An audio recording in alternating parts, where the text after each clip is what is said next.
ሰላም ጤና ይስጥልኝ እንዴት ናችሁ እንደምን ሰነበታችሁ ዘወትር በዚህ ሰዓት ከሀገሬ ቴሌቪዥን ናብሊስን ይዘንላችሁ የመጣን ነው በጣም ጠብቀናችሁ ነው የምናገኛችሁ በዚህ አጋጣሚ በየጊዜው ስታገኙን ስለ ፕሮግራማችን ያላችሁን አስተያየት ስለምትገልጹልን እጅግ አድርገን ነው የምናመሰግነው እኔ ብቻ ሳልሆን ጓደኞቼም አይደል በትክክል እስኪ ዛሬ ሐሳባችን ገልጸን እንጀምርላችሁ ይሄ ነው በየጊዜው ስናገኛቸው ብዙ ሰው የሚሰጠን አስተያየት አለና አስተያየቱ እንደምንቀበልና ምናስተካክላቸው ነገሮች ሁሉ እንዳልካሉ እንደምናስተካክል እየሰማን እንደሆነ በዛው እንግለጽላችሁ ይሄ ዳዋይ በጣም ትልቅ ነጥብ ነው ያነሳሽው በዩቲዩባችንም ላይ ሆነ በአካል በተለያዩ ስራዎች ስንንቀሳቀስም የሚያገኙን ሰዎች ተመልካቾቻችን አድማጮቻችን የሚሰጡት አስተያየት የበለጠ ወደፊት እንድንገፋ ፕሮግራሙን በተለየ ትኩረት እየሰራ ነው እንድንሄድ የሚያደርግ ነውና በዚህ ልክ ስለሚመለከቱ አንዳንድ ተመልካቾች በጣም በቃ ጠብቀን ነው የምናገኘው ዳውንሎድ አድርገን ደግመን እንሰማዋለን እናየዋለን በደንብ የኔን ነገር የምትናገር ሁሉ ነው የሚመስለኝ ማን ነግሯቸው ነው ሁሉ ይሄ እኔ ታሪክ ነው ያሉ የሚያነሷቸው ነገሮች በጣም የበለጠ ጉልበት የሚሆኑ ናቸውና እናፍቃለው በደንብ ደግሞ ናብሊስ ቱር አድርገን ሁኔታዎች ተስተካክለው ያሉበት ከተማዎች ላይ ደግሞ ሄደን ፍለፊት ገጽ ለገጽ የምናገኝበትን ጊዜ እናፍቃለው ከዚህም በስክሪን ከምንተያየው በላይና እዚህ አጋጣሚ ጉልበት ብርታት ጥንካሬ ስለሚሆኑን አድማጭ ተመልካቾቻችንን እጅግ በጣም አመሰግናለሁ እኔ ምን ትላለህ ሽሚ ባለ ሁሉ ስማማለ እኔም ስማማለሁ ወዝም ባለ ስማማለ ከዛ ውጪ ግን እንደተባለው በጣም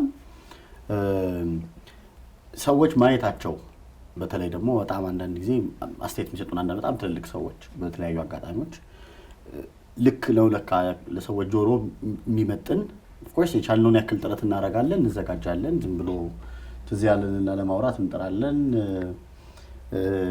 ትክክል የሚሆነ ነገር ሰዎች ጋር መድረሱን በጣም እናስብበታለን ግን ደግሞ ያንን ሰዎች እንደዛ ነው የምንረዳው ብሎ ሲነግሩሽ በጣም ትልቅ ነገር አለውና ስለምትከታተሉን ከዛ ደግሞ አስተያየት ስለምትሰጡን ይሄኛው እንደዚህ ብታረጉት እዚህ ጉዳይ ላይ ብታነሱ ደግሞ ያሉ አስተያየት ስለሚሰጡን ሰዎች በጣም ማመስገን ፈልጋለሁ ተመልካቾቻችን እንግዲህ ተቀበላችኋል የዛሬው ርዕሰ ጉዳያችን ሰዎች ህይወታቸውን ድራማ አይነት ነገር የሚያደርጉት ለመግለጽ የሚሞከርበት መንገድ ድራማታይዜሽን በተመለከተ ነው ምን ነጋገረውና ምን ማለት ነው እንግዲህ አቻ ትርጉም ላናገኝለት እንችላለን ድራማታይዜሽን የሚለውን በቀጥታ ግን ሐሳቡን አብራርተን እንጀምር ሄኒ ካንተ ልጀምር ምን ያሰብኩ ነበር ማፈለም የሚል ቃል ያሰብኩ ነበር ግን ከሱ ከዚህኛው ጋር ማፈለም በቃ ማለት ፊልም የሆነ እውነታ እኮ ሊኖር ይችላል ግን ለሰዎችና አቴንሽን እንዲይዝ ፊልም ስለሆነ እና ደግሞ የጥበብ ነፃነት የሚባል ነገር ስላለ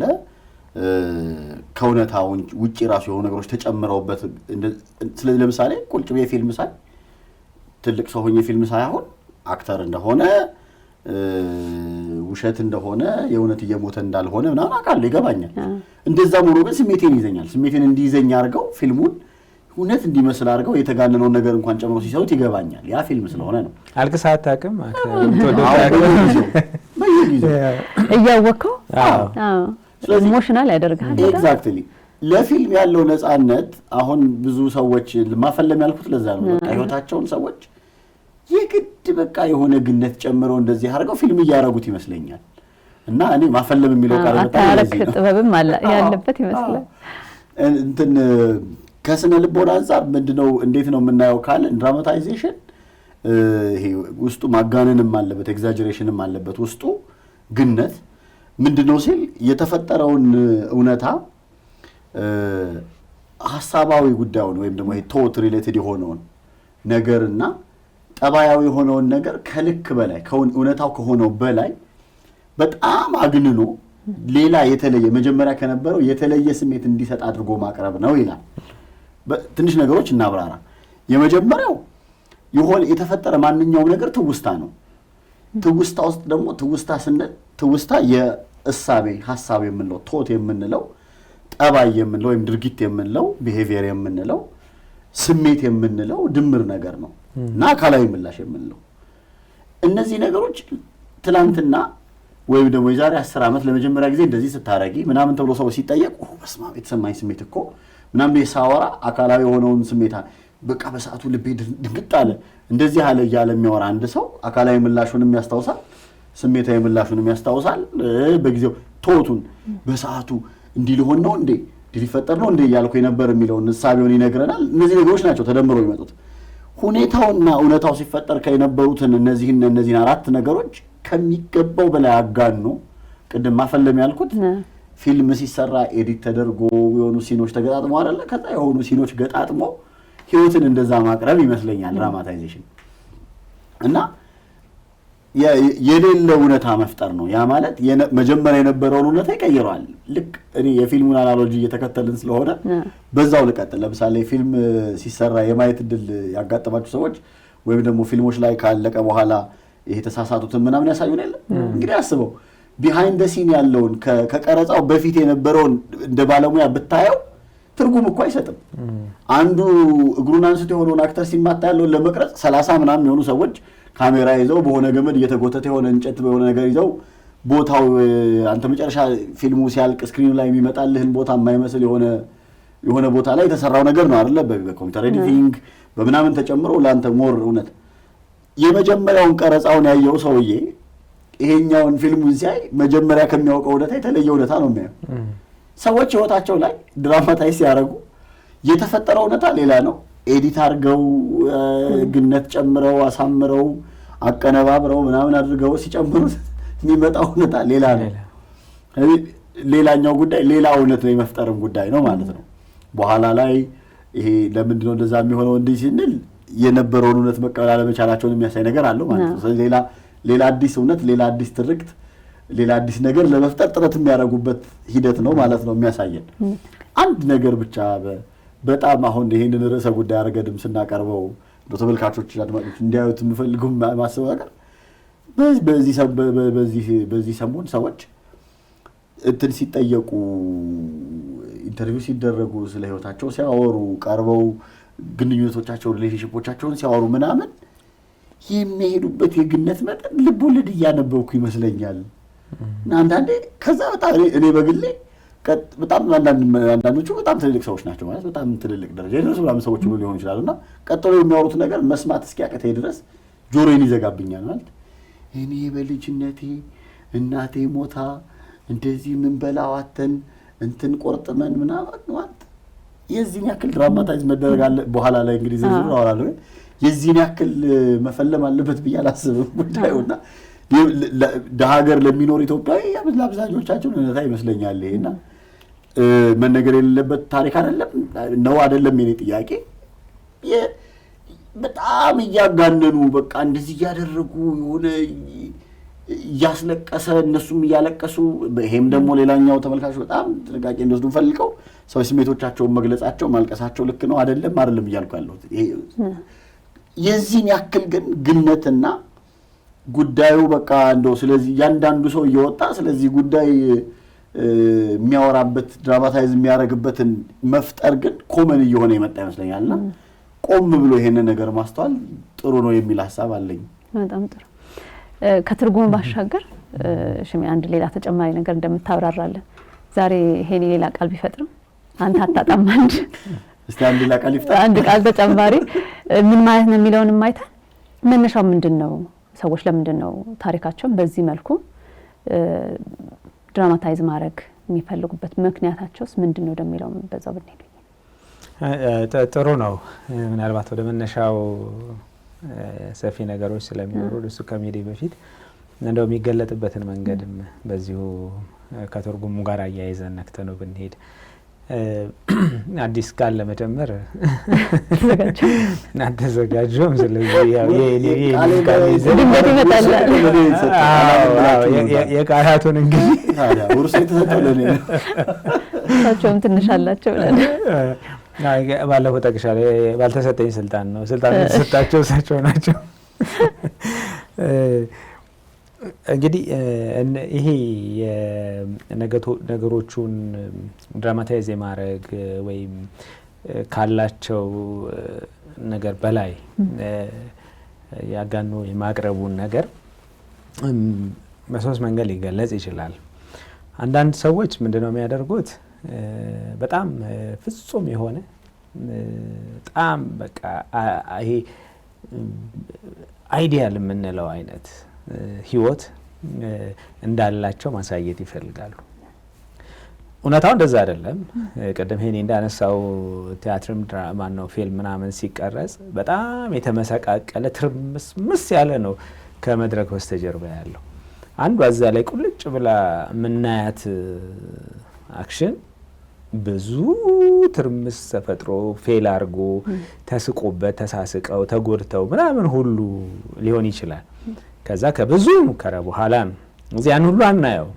እዚህ ሰዎች እኛዋን ማሳየት ይፈልጋሉ። ስለዚህ አሁን ስለ ትዳር ከሆነ የሚያወሩት በጣም ፍጹም የሆነ ትዳር አንድም ቀን በክፉ አይን ተያይተን ተጣልተን አናውቅም ይላሉ።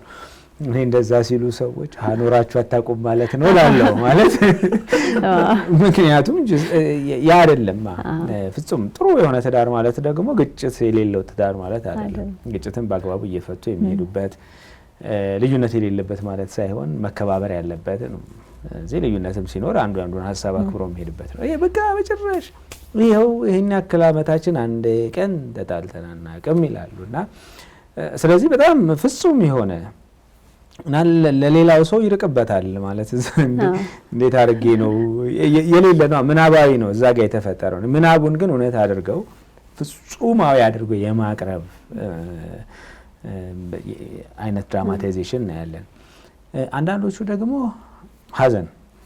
ሀዘንን ማጋነን ማለት በቃ ህይወቴ አንዳንድ ጊዜ እኮ በደንብ ቆፍረን ምናምን ስናየው በዛ ልክ መወራት ግን የሰዎችን እዝነት ርህራሄ ምናምን ሀዘን ባለማግኘት በጣም በቃ እኔ ያሳለፍኩት ውጣ ውረድ ምናምን ህይወት ከዛ ይዘቱ ሲታይ እውነት ነው ችግር ነው። ሰው መቼም የደረሰበትን ችግር እሱ ነው የሚያውቀው።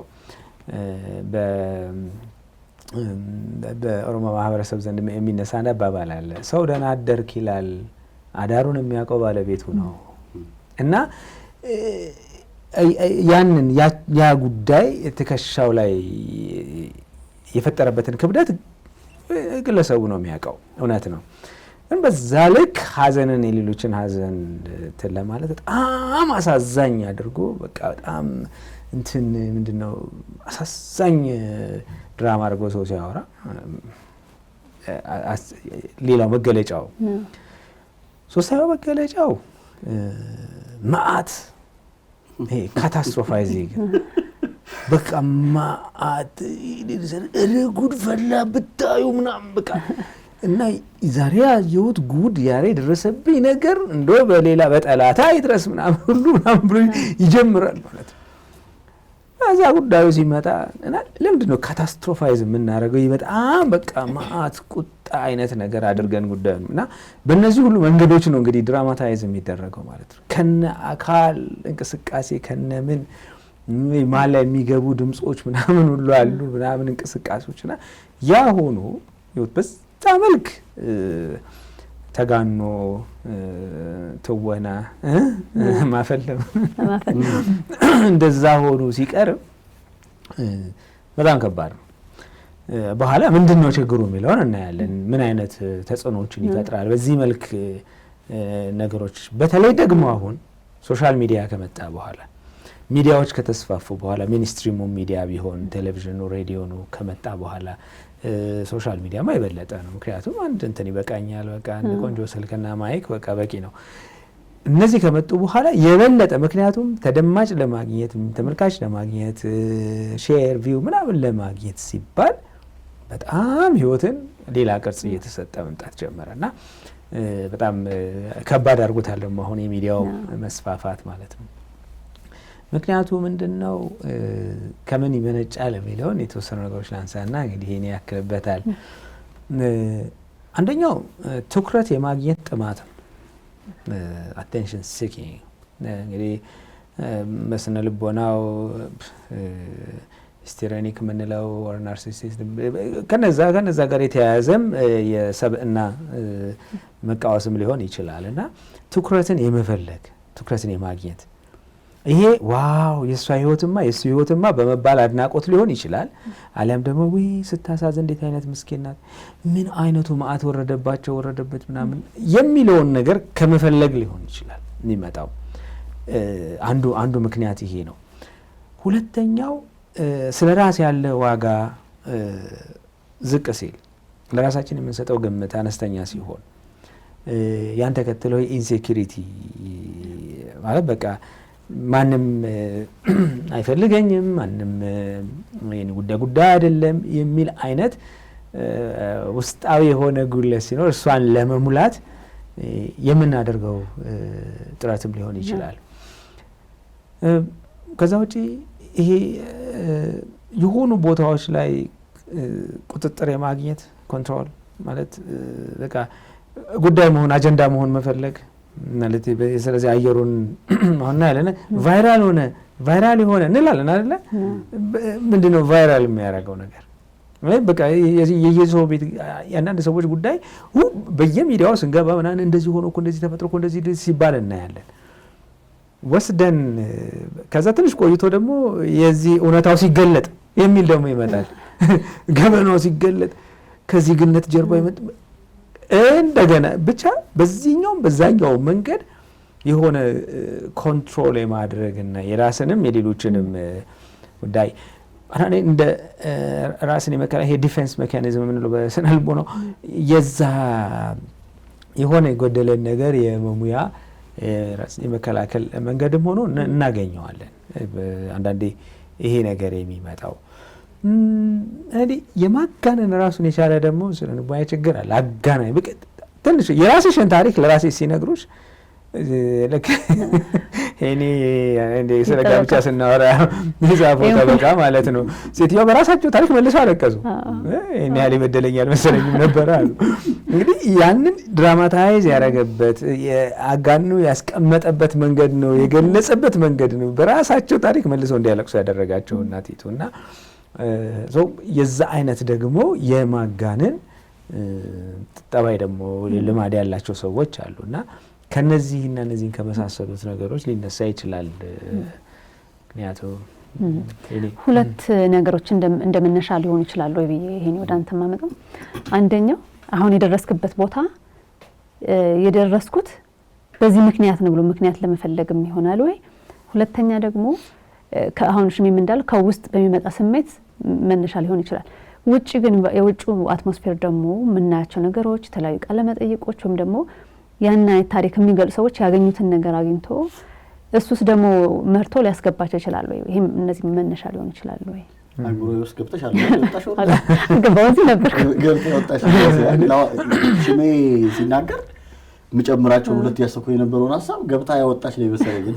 ላቅል ልሌ ነበር በጣም እኮ አይደለም ያቀል ሁለት ያልኩት የነበረው አንደኛው ጉዳይ ነው። ሽሜ አቴንሽን ሲኪንግ ይሄ ሰዎች አቴንሽን ብቻ አይደለም ሽሜ ያለው ላይ በጣም መጨመር የፈለኩት አንደኛ አሁን ይሄ ተረዮን ያነሳንበት ይሄ መታየት መፈለግን ያነሳንበት ፕሮግራማችን ላይ ተመልካቾች ወደ ኋላ ሄደው ቢመለከቱት ከዚህ ጋር በጣም ግንኙነት ያለው ነገር አንስተናል። ከሱ ጋር አብሮ የተያያዘው ነገር ምንድነው? አሁን አንደኛ ሰዎች ኮንቲኒየስ የሆነ የመታየት ፍላጎት ውስጥ ነው ያለነው ብዙዎቻችን እና ኢንሴኪውርድ እንሆናለን ካልታየን። ለመታየት በመናረጋው ጥረት ውስጥ አልታየሁም ብለን ማሰቡ የሚረብሸን ደረጃ ላይ የሚረብሸን ደግሞ ያለንን ሰልፍ ኮንፊደንሳችን በራስ መተማመናችንን ማንነታችንን ምናምን እስኪሰባብረው ድረስ በሚረብሽ ደረጃ ደርሷል። አሁን ያ ኮንቲኒየስ መታየት ውስጥ የበለጠ ሁሌ እየታየሁና እንዳልረሳ ለሆነ የሚችለው እንዴት ነው ብዬ ሳስብ ቅድም ሽሜ ያለው ኢሞሽንን የመሳሰሉ ጉዳዮችን ድራማታይዝ ሳረግ ነው። ምክንያቱም ከተለመደውና ከሚታወቀው መደበኛ ከሆነው የስሜት ሁኔታ ከፍ ያለ ነገር ከተሰጠ ነው ሊቆይ የሚችለው አእምሮ ይዞት ሊቆይ የሚችለው እንደዛ ከሆነ ነው። ስለዚህ አሁን በጣም ብዙ ሰዎች እኔ በጣም ቅድም ያልኩት ኢንተርቪውን አንስቸው ስለነበረ በጣም ብዙ እናከብራቸው ሰዎች ከዚህ በፊት 2-3 ጊዜ ደጋግመው ከብዙ ጋዜጠኞች ከተሻሉ ጋዜጠኞች ጋር ንግግር ያደረጉ ሰዎች ምናምን ተመልሰው መጣው የወታቸውን የበለጠ ድራማታይዝ ያደርጉ ለራሳቸው ከዚህ በፊት የተናገሩትን ቃለ መጠይቃቸውን ግለ ታሪካቸውን የጻፉ ሰዎች ሁሉ ሳይቀር ማለት ነው ወደ ኋላ ተመልሰው ቢያስተያዩ ልዩነቱን የሚወት ይመስለኛል። አሁን ጊዜው የጠየቀው ድራማታይዜሽን መጠን ነገር ሰዎች ጉዳዮቻቸውን ማጋነን ማፈለም ምናምን ያለባቸው መስሎ የሚሰማቸው መጠን ሰዎችን ኢንሴኪዩር እንዲሆኑ እንዳይረጋጉ ያደርጋቸው ይመስለኛል። የግል ምልከታዬ ነው ይሄ። ስለዚህ በዚህ የተነሳ በቃ ወደኋላ ተመልሶ እንደገና የሆነ ታሪክ እየጨመሩ እንደዚህ እያደረጉ ሌላ እውነት መፍጠር ላይ መጋጋጥ አላቸው ብዙ ሰዎች። ይሄ አንደኛው ቅድም ያንቺ ያልሽ ውጫዊው የሆነው ነገር ነው። ሰውም እንደዛ ካልሆነ አይረዳም፣ ቦታ አይሰጠኝም፣ አይሰማኝም፣ ትኩረት አላገኝም። ሌላኛው አብሮ ከዚህ ከአቴንሽን ጋር አብሮ የሚነሳው ቫሊዴሽን ፍለጋ ነው። ቫሊዴሽን ማለት የሰዎችን ማረጋገጫ መፈለግ ጭምር ነው። ሮዝ በቃ እኔ ምን ያህል እንደተጎዳሁ በጣም መስማም እንትና ጉዳይ ብለው ሰዎች ማረጋገጫ ካልተሰጡ ጉዳቴ እንደ ጉዳት ሪኮግናይዝ የተደረገ ሰዎች የተረዱልኝ የማይመስለኝ ደረጃ ላይ የሚደርስበት ሁኔታ ሆኗል። በጣም ያሁን ይኸውልህ ሰው የማይገባው ብዬ የማስበው እዚህ ላይ በጣም ጥንቃቄ የሚፈልገው ሰዎች ማወቅ ያለባቸው ብዙዎቹን ጉዳዮቻችንን በተለይ ደግሞ ከስሜት ጋር የተያዙ ጉዳዮቻችንን ለሌሎች ሰዎች በሰጠን ቁጥር እኛ ላይ መልሰው የሚያመጡት ኢምፓክት ነው ሰዎች ያልተረዱት በኋላ ተጽዕኖን ስናነሳ የምናነሳው ጉዳይ። ከዚህ አንጻር ነው አንዱ በጣም ከባድ የሚያደርገው። አንቺ ያልሽው ውስጣዊ ደግሞ የሆነው ነገር ያልተቀበልኩት እውነት አለ ወይ ትላንት የነበረው እውነት አልተቀበልኩትም ወይም አሁን ዛሬ ያለሁበትን እውነታ መቀበል አቅቶኛል። ስለዚህ ሌላ አዲስ እውነት መፍጠር አለብኝ። ትላንት የነበረው እውነታ የሚበላው የሌለው የነበረ ሰው ቀዳዳ ጫማ የሚያደርግ የነበረ ሰው ነበርኩ። ይሄ እውነታን አልተቀበልኩትም።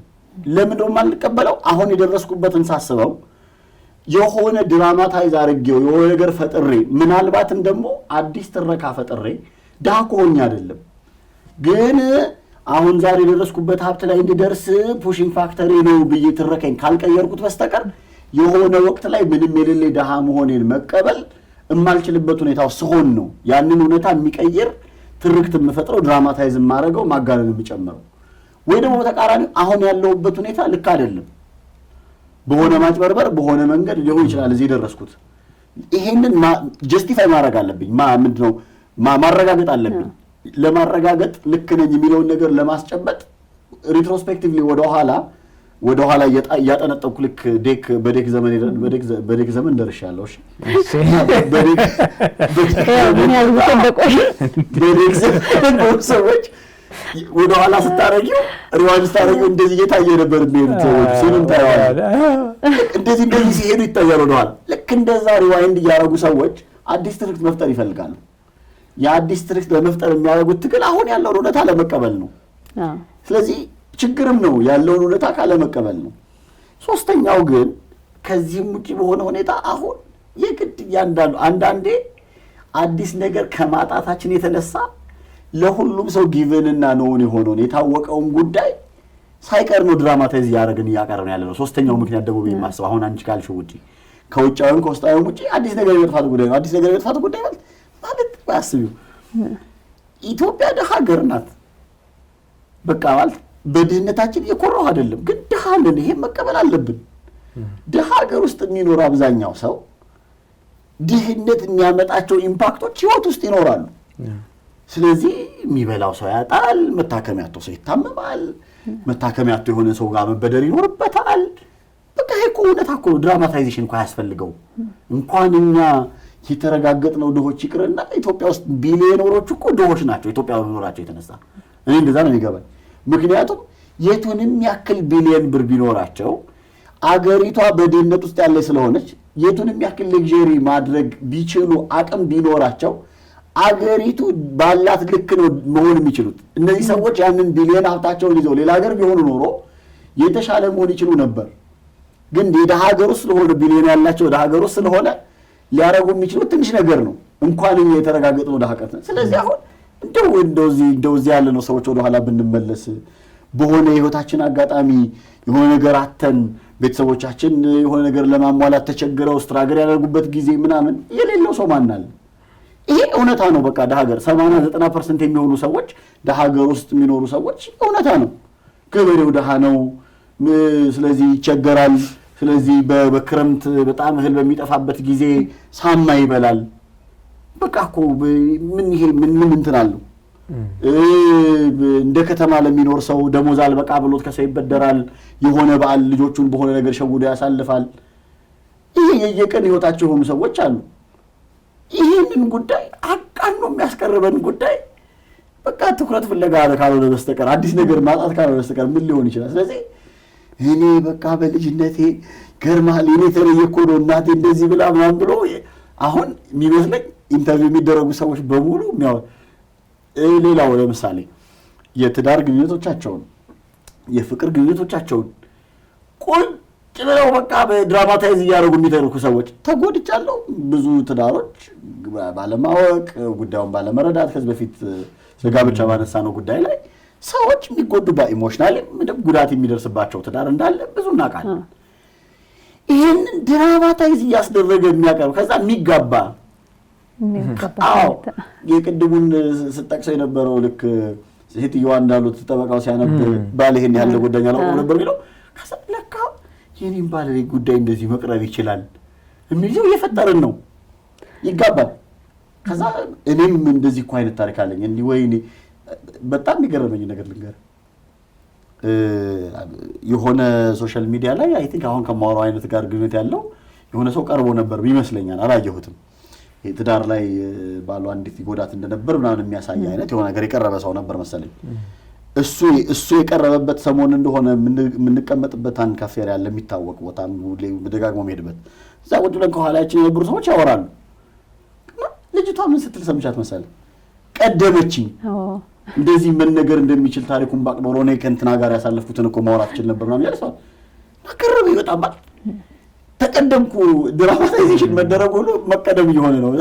ስለዚህ አሁን አንተ የበለጠ ትኩረት እንድታገኝ ሰዎች የበለጠ እንዲረዱ ከፈለግ ከዛ በላይ ድራማታይዝ ካላረክ ማን ይሰማሃል? ያንን ማሰማ ነው በቃ አሁን። እና ይሄ ወደ እንትኖቹ ስንመጣ ወደ ተጽዕኖቹ ስንመጣ የምናነሳው እንግዲህ አላውቅም የተወሰነ አንዱን ያነሳው ስለሆነ አንደኛው ተጽዕኖ ቀስ እያልን ክፋትንና ይሄንን ተንኮልንና እነዚህ ነገሮችን ድንግጥ የሚለውን የልባችንን አይምሯችንን ክፍል እያደነዝ ነው የምንሄደው። እውነት አይደለም ግን እያጋነንን ለሰዎች ስለነገርናቸው በቃ እንደዚህ የሚደረግማ ከሆነ ምን ይገርማል የሚለውን እየተላመደ ስለሚመጣ የእውነት ግን ያ ጉዳይ ደርሶባቸው የበለጠ ትኩረት የሚያስፈልጉትን ሰዎች እንዳንረዳቸው እንሆናለን። ግነቱ ተላምደ ነው። ለኔ በጣም ቀላሉ ማስረጃ ይሄን ብዬ የማስበው ቆሎ የሚደፋባቸው ልጆች አይታቃል ሊሸጡ የወጡት ቆሎ ተደፍቶባቸው እያለቀሱ የሚለምን አሁን ያንዴ ልመና ዘዴ መሆኑ ገብቶኛል። እና ሁሌ የሚያሳስበው መሰለሽ የሚያለቅስ ልጅ ባየው ቁጥር ከነዚህ መካከል የትኛው የሆኑ ነው እያለቀሰ ያለው? ልክ የሚጥል ህመም ያለባቸው ሰዎች ጋር የሲዘር ህመም ያለባቸው ሰዎች ጋር አንድ ውይይት ላይ ተገኝቼ ምን አሉን ማጭበርበሪያ መንገድ አድርገውት ሰዎች የምር የሚጥል ህመም ያለባቸው ሰዎች መንገድ ላይ ሲወድቁ እርዳታ ሳያገኙ ረጅም ሰዓት ያልፍባቸዋል አሉኝ። በፊት ድንግጥ ያደርግህ ነበር አለ ወድቆ ሰው እንትን ሲል ሳይ ወይ ብለህ ቶሎ ብለህ አንስተህ የሆነ ነገር ታደርግለት ነበር። ማጭበርበሪያ ሆነ ትንሽ እንደዛ ያደርግና አፍ ውስጥ የሆነ ነገር ይዞ ምናምን አረፋ የደፈቀ ይመስልና ከዛ ሰዎች ተሰብስበው ውሃ ያጠጡታል፣ ገንዘብ ይሰበሰበለታል እና ቢዝነስ ያደረጉት ሰዎች እንዳሉ እያወቅህ ስትመጣ የምሩን የወደቀ ሰውዬ አንድም እኮ ቢሆን የበለጠ አንተን ትኩረት ነፍስ አይደለም። ምክንያቱም የሰውዬ ህይወቱ ሊያልፍ ይችላል፣ የሆነ ነገር ሊመጣው ይችላል፣ በጊዜ ሕክምና ቦታ መድረስ ሊኖርበት ይችላል፣ መድኃኒት መውሰድ ይኖርበታል። ይሄንን ማድረግ የሚጠበቅብንን ሰዎች እናጣቸዋለን። እና ይሄ ኤክስትሪሙ ብዙ እየተረዳ ነው አለ እነዚህ ፋክተሮች አሉ የሚለው ነገር ለማንሳት የገጠመኝን ማካፈላችኋለሁ። ተመልካቾቻችን ናብልስን ነው የተመለከታችሁ ያላችሁት። አሁን ቆይታችሁ ከኛ ጋር እንዲሆን እንደተለመደው ደግሞ ሀሳቦቻችሁን፣ ጥያቄዎቻችሁን ቻናላችን ላይ ገብታችሁ እንድታስቀምጡልን ጋብዛችኋለሁ።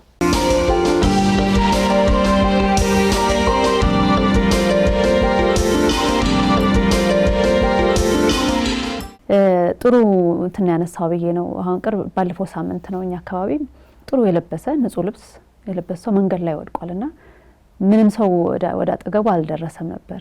እና እኔ ምንድን ነበር የተሰማኝ የሆነ ሰው አለ እሱ ጓደኛ የሆነ ቦታ ላይ አለ የሆነ ሰው እስኪከበው ድረስ ወይ እየጠበቀ ወይ ደግሞ የሆነ ሰዓት ላይ ብቅ ይልና ያረጉልኝ ሰበስባለሁ የሆነ ነገር እናርግለት ምናምን የሚሉ አይነት ነገርና እንደዚህ አይነት ስሜትም እንዲፈጠርብን በትክክልም አድርጓል። ግን ይሄን ሁሉ የምናደርገው ወደ ልመናው ሄዷል አይደለ? አሁን ልመናም መንገድ ላይም ታሪክ በደንብ እንደዚህ አይነት ነገሮችን ካላደረክ የችግርን መጠን አግዝፈ ካልተናገርክ የምትፈልገውን አይነት እገዛና እርዳታ ላታገኝ የምትችልበት ሁኔታ ተፈጥሯልና ይሄ በሽታ አንዳንድ ቫይረሶች መድኃኒት ይለማመዱና ዘመፈወስ ያቀታቸዋል። እንደዛ አይነት ነገር ውስጥም እያስገባን ነው። ግን ይሄ ሁሉ መነሻው አሁን በተለይ ማህበራዊ ሚዲያ ላይም ገብተን ስንመለከት ቤቶቻችን ሁሉ ሲያሳዩ የኛ ቤት እንዴት ነው ሊቆሸሸው ልትል ብላ ትችላለህ። ሁሉ ቤት ንጹህ ሆኖ አመስታየት በትክክል እንደዚህ ነው ወይ ኑሮ ነው ወይስ ለቀረጻ ተብሎ ነው እንደዚህ ተደረገው ትላለና ተጽዕኖ ከኛ አልፎ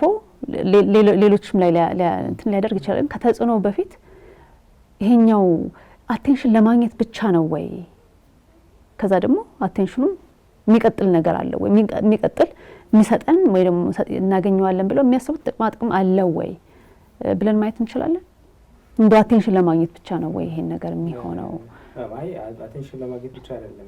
ቀደም ተቆም ለማድረግ ተሞከረው ማለት ጉዳይ መሆን ያንን ተከትሎ ሰዎች እንዲያዝኑልን አሁን ሀዘን ሲሆን የሚጀምረው ሀዘኑ ሲሆን የምናገነውና ድራማዊ የምናደርገው ሀዘን ሰው ያዝናል። ካዘነ በኋላ ያነሳነው ጉዳይ እንደው የቃላት ማጽናኛ የሚፈልግ ከሆነ ያንን የቃላት ማጽናኛ እናገኛለን። የገንዘብ ችግር ካለበት ገንዘብ እናሰባስብ ምናምን ተብሎ እኮ ከዛ በደንብ እንቅስቃሴዎች ይደረጋሉ። ገንዘብና የቁሳቁስ ከሆነ ገንዘብና ቁሳቁስ ይመጣል። አንድ ጊዜ በመንግስት ባለስልጣናት ደረጃ ሁሉ እኮ እንትን ሰጡ እንትን አደረጉ ምናምን ተብሎ የሚነገርላቸው ሰዎች አሉ። እና እውነት ያ ችግር የደረሰው እነዛ ሰዎች ላይ ብቻ ነው ወይ ብለሽ ስታስቢ በጣም በርካታ ሰዎች አሉ በዚህ መልክ ወጥተው ያ ነገር ስላልተደረገ ማለት ነው።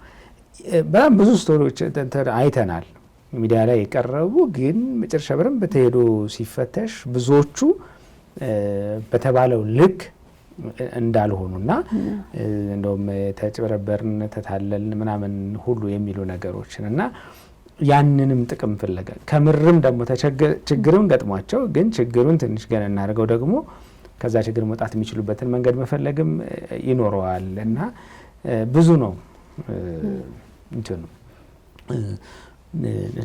መነሻው የሚሆነው እና እንደው ትኩረት የሚለው እንዲሰፋ አድርገን ስላወራ ነው እሱ ብቻ እንዳይመስል ማንሳትሽ ጥሩ ነው። እንግዲህ ምን አይነት ችግር ነው የሚኖረው? ሰው እስከሰማንና እስካዳመጠን ድረስ በጣም ማዕታዊ አድርገን የምናወራው ሀዘንን ጨምረን የምናወራው ወይም ደግሞ ፍጹማዊ አድርገን የምናወራው ጉዳዩን ምን ችግር አለው? ምንድን ነው የሚያመጣው? አንዱ መሰረታዊ ነገር አንቺም ሄኔም እንዳነሳችሁት አንዱ መሰረታዊ ነገር ተአማኒነትን ማሳጣት ነው። ተአማኒነቱ መጀመሪያ ግለሰቡ ላይ ይመጣል። ታሪኩን ያነሳው ጉዳዩን ያወራው ሰው ላይ ማለት ነው። ለጊዜው አዝነን ምናምን ልንሰማ እንችላለን። አንዳንዴም ትንሽ ድራማ ቀለቀል እንደሆነ ይገባናል። ይሄ ማለት ታሪኩን በማውራት ብቻ አይደለም። አንዳንድ የበጎ አድራጎት ተግባራትም ሲደረጉ ሰዎች ጉዳዩን ድራማ ቅልቅል ያደርጉታል። ማለት እውነት የተቸገረ ሰው ለመጠየቅ ነው የሚሄዱት፣ ግን በደንብ ስክሪፕት አስጠንተው ምናምን ብለው እንዲህ ላለው እንዲህ ትላለህ፣ ከዛ እንደዚህ ጠይቃለሁ እንደዚህ ምናምን አልቆ ከዛ እንደ አዲስ ዛሬ አንድ ሰው ልንጎበኝ እንሄዳለን እሳቸው እንደዚህ አድርገን ምናምን ገና አዲስ ሄዶ የሚያገኝ ነው ከሰላምታ ምናምን ይጀምራል። ከዛ በኋላ እንትን እንደሆነ ልጆቼ ምናምን ሲባል የሆነ ነገር ሲደረግ ኦኬ ያሁን የምር ፊሊንግ ስሜት እንዳልሆነ ይገባሻል። ቀድሞ የተዘጋጁበት ነው። ግን ከዛ በኋላ የሚያወሩት ነገር ልክ በዚህኛው መልክ ተጽፎ የተሰናዳ እንዳልሆነ እርግጠኛ መሆን ያቀተኛል። ለማመን ይቸገራል። ከዛ ያ ሰው ወይም ያቺ ሴት በሌላ ጉዳይ ላይ ሀሳብ ሲሰጡና ምን ሲሉ እውነት ነው ወይንስ ድራማ ነው የሚለውን ለመለየት በጣም እንቸገራለን ማለት ነው። አንዱ ትልቁ ችግር ይህንን ድራማ የማነው ተአማኒነትን ማሳጣት። ሁለተኛው ግንኙነትን ያዛባል። እኔ እንደው በዚህ አጋጣሚ አድማጭ ተመልካቾቻችን አደራ እምለው በህይወታቸው ዙሪያ ቃለ መጠይቅ በተለያየ ሚዲያ ላይ ሲጋበዙ እነሱ ስለፈለጉና ስለመረጡ ብቻ መውጣት የለባቸው። አሁን ለምሳሌ እኔ በግል ህይወት ዙሪያ ወጥተን ተባረክ ስባል በእኔ ህይወት ውስጥ ቤተሰቦቼ ያሉ ወላጆቼ ልጅነቴን አስተዳደጌ ምናምን ሳወራ ስለ እናቴ ስለ አባቴ ስለ ወንድም ማውራቴ አይቀርም። ስለ ጓደኞቼ አወራለሁ አሉ ታሪኬ ውስጥ ማለት ነው። ከዛ ስለ ትዳሬ ሳወራ ባለቤት ያለች ልጆች ያሉ የነዚህ ሁሉ ታሪክ አለ እኔ ውስጥ። እነሱ ፈቃደኛ ናቸው ወይ? ታሪካቸው ሚዲያ ላይ እንዲወጣ እንዲነገር ፈቃደኛ ናቸው ወይ? የነሱን ይሁንታ ማግኘት አለብኝ። ስለዚህ ማውራት ያለብኝ ነጥዬ የኔ የምለው ነገር ካለኝ ለማንም ጋር አልተነካካ ማለት እና አንድ ቦታ ላይ ወላጅነት ተሳክቶልኛል ብለህ ታስባለህ ምናምን የሚል ጥያቄ ተጠየቁኝ። እንዴ ያላለቀ ፕሮጀክት ተሳክቷል አልተሳካም ይባላል ወይ? ታሪክ ሲደመጥ ጠብቁ ያኔ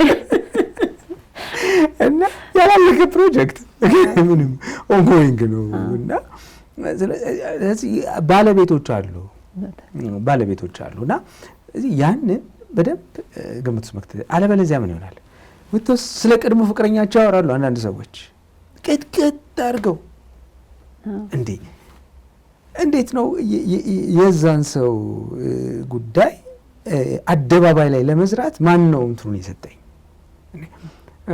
በሀገራችን ሕግ እኮ ፎቶ እንኳን ያለ ሰው ፈቃድ ማጋራት እኮ ያስጠይቃል። ፈቃዱን ሳታገኝ ማጋራት ማለት።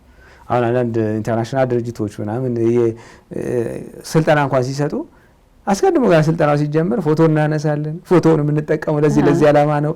ፈቃደኛ ያልሆነ ሰው ፎቶ ሲነሳ ራሱን ማግለል ይችላል። ፈቃደኛ ናችሁ ወይ ብሎ ቢያንስ የቃል ስምምነት ይጠይቃሉ። ከዛ በኋላ ሪፖርታቸው ላይ ያስገቡት፣ ሶሻል ሚዲያ ላይ ቢጠቀሙት፣ ዌብሳይታቸው ላይ ቢያደርጉት ችግር የለም። እኮ ድንገት በአጋጣሚ ያገኘነውን ሰው እኮ ፎቶ ብድግ አድርገን አንስተን ዛሬ ከገሌ ጋር ነበርኩ ሁሉ ነው የምንለው። እና በታሪኬ ውስጥም ስለዚህ የኔን ታሪክ ሳጋንን እኔ በቃ ልጅነቴ በጣም በብዙ መጎሳቆል የወጣሁት የወረድኩ ምናምን ስንል ወላጆቼን አፈርድ እየበላኋቸው ነው የሚለው። የኔ ትዳር ምናምን የባለፈው ትዳሬ በተለይ ምናምን ስል በቃ ሌላውን ሰው እንደዚህ አንዳንድ ጊዜ ስለ ሀገር ራሱ ሲነሳ ስለ ኢትዮጵያዊነት ሲነሳ በጣም ብዙ በኩራት በልበ ሙሉነት መናገር የምንችላቸው ነገሮች አሉን። ሁሌም ግን ለማለት የሚያሳቅቀኝ ነገር አሁን በቅኝ ያልተገዛች ምናምን ብዬ ግን ለማውራት እንትን ይለኛል። ለምን? እውነት ነው። አባቶቻችን በእናቶቻችን ተጋድሎ እቺ ሀገር በቅኝ ሳትገዛ እዚህ ጋር ደርሳለች ነፃነቷን ጠብቃ። ይሄ ትልቅ ደስ የሚያሰኝ የሚያኮራ እንደው ቁምን አባት እናቶቻችንን የምናመሰግንበት ነው። ግን በዚህ መልክ ይሄንን አግሎቼ ራሴን ለማስተዋወቅ መሞከሬ ወንድም እህቶች፣ ሌሎች አፍሪካውያን ወገኖቼን እንትን ያደርግብኛል። የኔን ከፍታ ለመናገር እነሱን እናንተ ግን የሚል ትርጉም ስለሚሰጠኝ ባታለን ያሉን ብዙ ሰው ሰራሽና ተፈጥሯዊ የሆኑ ስጦታዎች አሉ ላጎላባቸው የምችላቸው ማለት ነው። እና ሁሌም ቻሌንጅ ያደርገኛል ማለት ነው። ታሪካችን ነው፣ ምንኮራበት ነው፣ ምንም ጥያቄ የለውም እሱ ላይ። እና ክብር ለአባትና እናቶቻችን እና ስለዚህ የኔ ታሪክ የበለጠ ድራማ ስፈጥርበት እንደተበደልኩ ሳወራ የሆነ አካል በድሎ ሊሆን ይችላል። የእሱንም የበደል ልክ እጨምራለሁ ማለት ነው። እዚህ በኋላ ግንኙነቴን ያዛባዋል።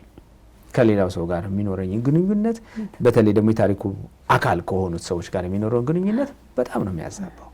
ይሄ ትልቅ ጥንቃቄ ይፈልጋል።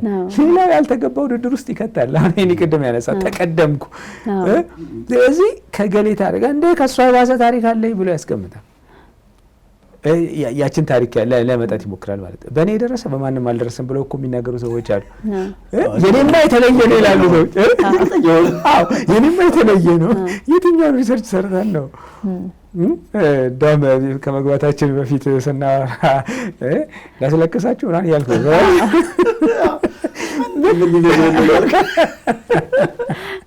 እና እያንዳንዱ ሰው እኮ የሆነ ህይወቱን ታሪክ የሆነ ፓርቱ ምናምን ቢያወራ እኮ ምንም ራሱ ኤዲቲንግ ያስፈልገው ማለት ነው። አሁን እኮ ኤዲቲንግ የሆነ ታሪክ እኮ እያወራ ነው። ኤዲቲንግ በጣም በቃ እርቶት ስራ የተሰራለት በደንብ አይነት የህይወታችንን ቨርዥን ነው የምናወራው። ያ ሲሆን በጣም በጣም አደገኛል እና ያልተገባ ውድድር ውስጥ በሀዘን መወዳደር በፍጹምነት መወዳደር ምናምን አይነት ውስጥ ያስገባናልና እነዚህ ሁሉ በጣም አደገኛ የሆኑ ውጤቶች ናቸው የሚሆነው። ስለዚህ እንደው ድራማ ባናደርገው ጥሩ ነው። እንደ ቀላል ከምናያቸው ነገሮች መካከል አንደኛው ይመስለኝ ዛሬ ታሪኩን መተረካችን ነው እንጂ ይሄ የተነገረ ታሪክ ነገ ከነገ ወዲያ ባፊጠፉ በለፈለፉ የሚባል አባባል አለና ራሱ ግለሰቡ ላይ የሚያመጣውን ተጽዕኖስ ይታሰባል። ምን አይነት ተጽዕኖች ሊያመጡ ይችላሉ ወደፊት? ራሱ አንዱ ቅድም ሽሜ ግንኙነት ያዛባል ሲል አብሬ እያሰብኩ የነበረው ምንድን ነው መሰለሽ፣ አሁን ያለው ሰውዬ አሁን እንግዲህ ስለ ቀድሞ ፍቅረኛዋ በዛ ልክ ድራማታይዝ ያደረገች የምታወራ ስለ ፍቅረኛው በዛ ልክ ድራማታይዝ ያደረገ የሚያወራ አንድ ሰው ጋር ፍቅረኛ አሁን የሆኑ ሰዎች ምን የሚሰማቸው ይመስላል እያልኩ ያሰብኩ ነበር። ስለዛ ሰው በዚህ ልክ ነግበኔ ይሄ ነገር ለካ ለኔ እንዲህ ነው የምሆነው ብዬ ሪዘርቭድ ነው የምሆነው አለ። በጣም ብዙ ነገር እኮ ነው የሚያሳጣው። አንደኛው ርህራሄያችንን ነው የሚያጠፋል። የእውነት ሊኖረን ይገባ የነበረውን ኤምፓቲ ያጠፋብናል፣ ይወስድብናል። ቅድም ያልሽው ለሰዎች መራራት ያጠፋብን ያደርጋል። በጣም የሚያሳዝነኝ እሱ ነው። የምር የተቸገረን ሰው መርዳት፣ ርህራሄ ለሰው ልጆች በጣም ወሳኝ የህይወታቸው አካል መሆን ነበረበት። አሁን ተላመድ ነው። ስለዚህ ያጭበረበረ ነው ምናምን ብዬ ለራሴ አለመራራትን ጀስቲፋይ ማድረግ ጀምራለሁ። ከዛ እኔ መራራት አለመቻል የእውነት የተቸገረውን ሰው የበለጠ ድራማታይዝ ማድረግ እንዳለበት እያስቸገርኩት ነው። ስለዚህ የበለጠ እየጨመረ ይመጣል፣ የበለጠ የከፋ ነገር እየነገረን ይመጣል ማለት ነው። ሰዎች ይሄ ነው እንደ ናብሊስ በጣም ማህበረሰብ ላይ እናተኩራለን ስንል ሄዶ ይሄ ማህበረሰብ ላይ የሚፈጥረው ነገር አስበው። ቀጣይ ማህበረሰብ አጋናዊ ማህበረሰብ ነው የሚሆነው። በቃ ባይ ዲፎልት ማን ይሰማዋል? እውነትም ኖሮት እንዲህ ነው ማህበረሰብ የሚቀየረው። እንዲህ ነው በማናስባቸው ሁኔታዎች እንዲህ ነው ማህበረሰቡን እሴት የምንለውጠው የምናገላብጠው። እንደዚህ ነው ትኩረት ከሌለን። ስለዚህ ጥንቃቄ የሚፈልገው ከዚህ አንጻር ነው። የእውነት የሆነውን እንትኖቻችንን ያሳጣናል። ሁለተኛው በጣም ትልቁ ችግር የሚፈጥረው ነገር የሰዎቹ ላይ ግለሰቦቹ ላይ የሚፈጥረው ጫና ነው። በግድ ራሳችን ላይ ቪካሪየስ ትራውማ የሚባል ይሄ ሰዎች ትራውማቲክ የሆነ አስቸጋሪ የሆነ አሰቃቂ የሆነ ትራውማቲክ የሆነ ኤክስፒሪየንስ ያላቸውን ሰዎች ታሪክ ጋዜጠኛ ሆኖ ባለሙያ ሆኖ እነዚህ ነገሮችን ማየት እነዚህ መስማት ኦቨር ዘ ይርስ ሰዎቹ ላይ የሚፈጥረው ለርነር ትራውማ አለ። ሰዎች በዛን ሰዎች በደጋግሞ በማየት የተነሳ እነሱ ራሳቸው ቀስ ያሉ የትራውማ ምልክቶች ያሳያሉ የሚል ነገር አለ። ልክ እንደዛው በገዛ ፈቃዳችን በግድ ህይወታችን ውስጥ ትራውማ እያመጣን ይመስለኛል። ይሄ ማለት አልተፈጠረም እኮ አይደለም።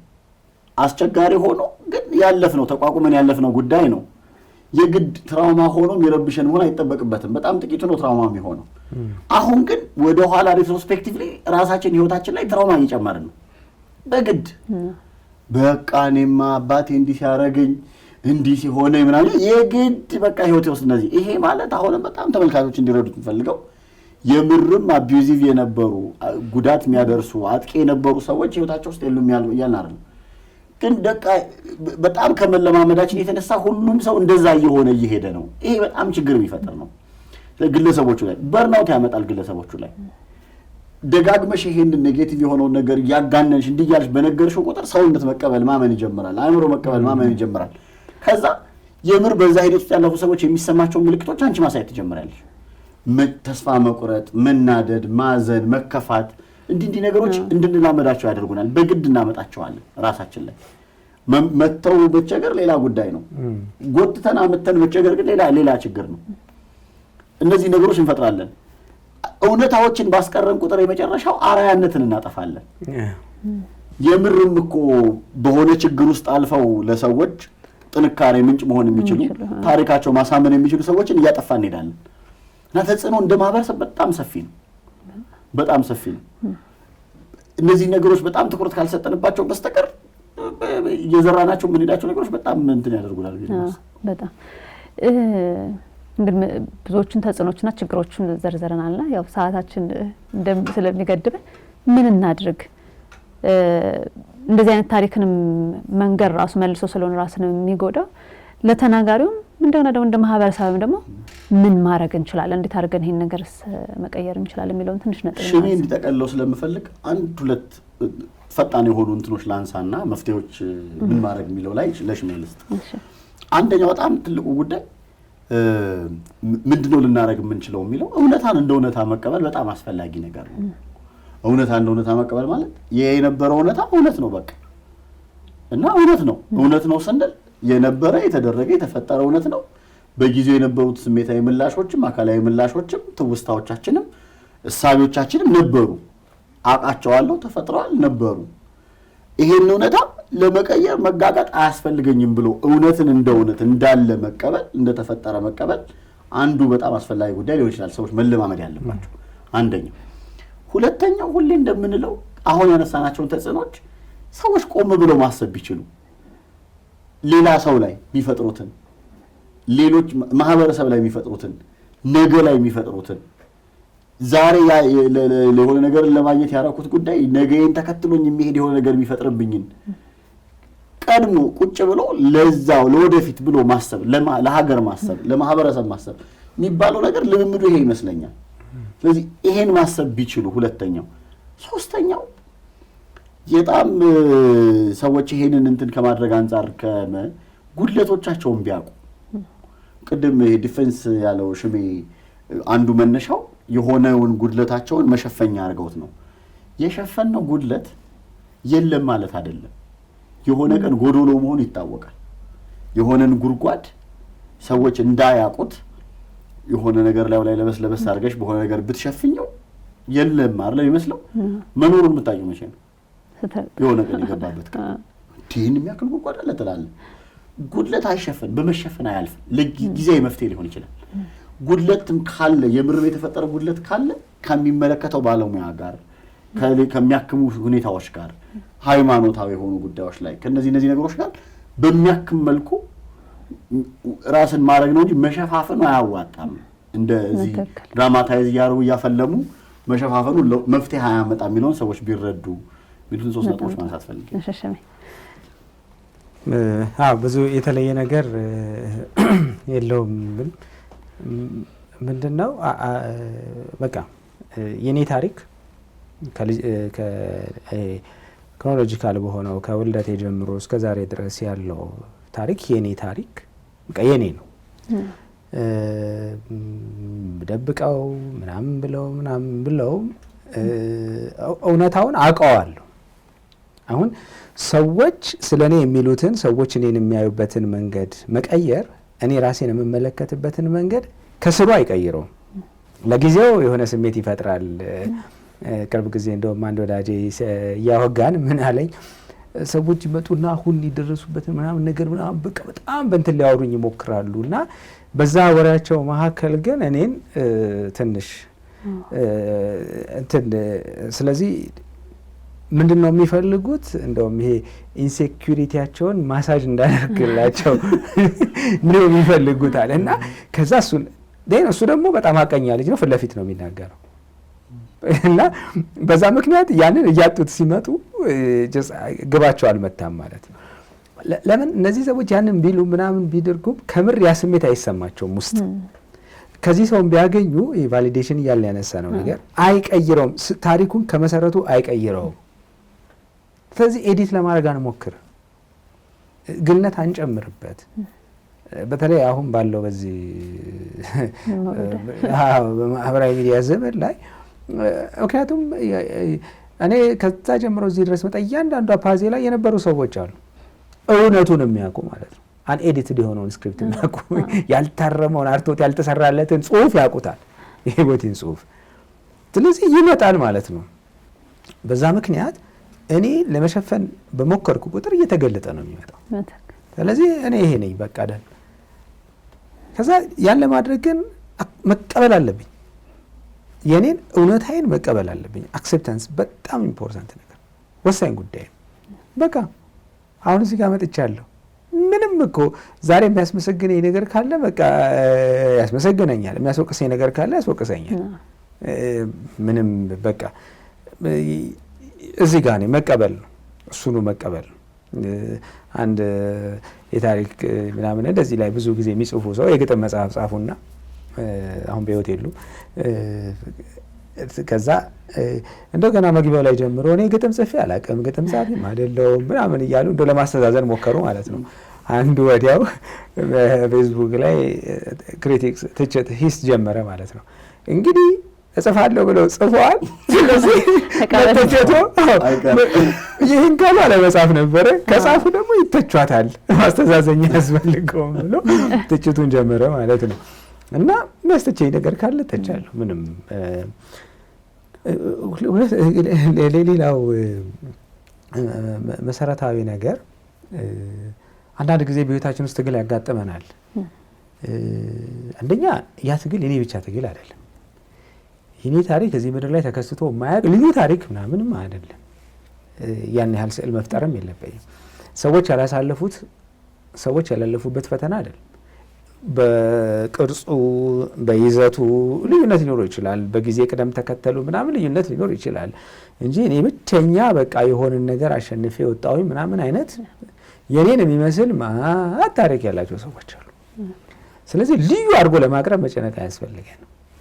ችግራችንንም ደግሞ ሰዎች እንዲያዝኑ ማጋነንም አያስፈልገንም። በራሱ በቂ ነው።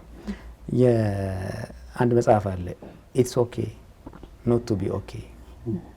አንዳንዴ ደህና ለመሆንም ደህና ነገር ነው ማለት ለህይወት አንድ አካል። በቃ ችግር፣ ውጣ ውረድ፣ መከራ፣ ፈተና ምናምን ማለፍ ጀስት በቃ ሰው የመሆን ምልክት ነው።